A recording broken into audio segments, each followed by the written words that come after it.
Halo, salam sejahtera dan salam sehat buat kita semua. Perkenalkan, nama saya Agnes Bethari Purba. Saya peserta Latsar CPNS dari Kabupaten Simalungun, Angkatan 15 nomor absensi 6, yang diselenggarakan oleh BPSDM Provinsi Sumatera Utara dan LPP Agro Nusantara. Pada kesempatan kali ini saya akan menjelaskan tentang mind map nilai-nilai dasar pegawai negeri sipil, yaitu etika publik.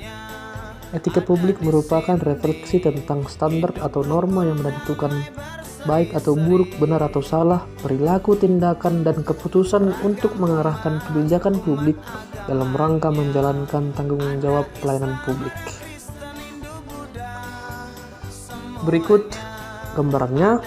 Etika publik terdiri atas 3 bagian. Yang pertama itu adalah kode etik dan perilaku pejabat publik, yang melingkupi pertama pengertian etika, kedua pengertian kode etik, ketiga kode etik aparatur sipil negara, yang keempat nilai-nilai dasar etika publik, yang kelima definisi dan lingkup etika publik, yang keenam dimensi etika publik, yang ketujuh tuntutan etika publik dan kompetensi, dan yang kedelapan adalah perilaku pejabat publik.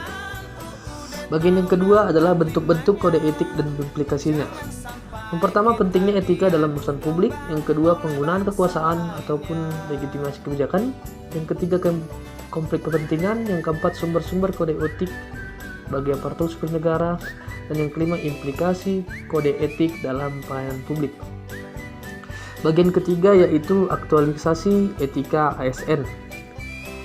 Yaitu yang pertama adalah pemanfaatan sumber daya publik. Yang kedua, dapat ditampilkan dalam kegiatan pekerjaan di lingkungan kerja seperti penerimaan tenaga honor, pemberian hadiah cenderamata, pelantikan wali kota di penjara, terpidana korupsi, pengunduran diri pejabat, pelanggar hukum, perbuatan tercela, dan lain-lain.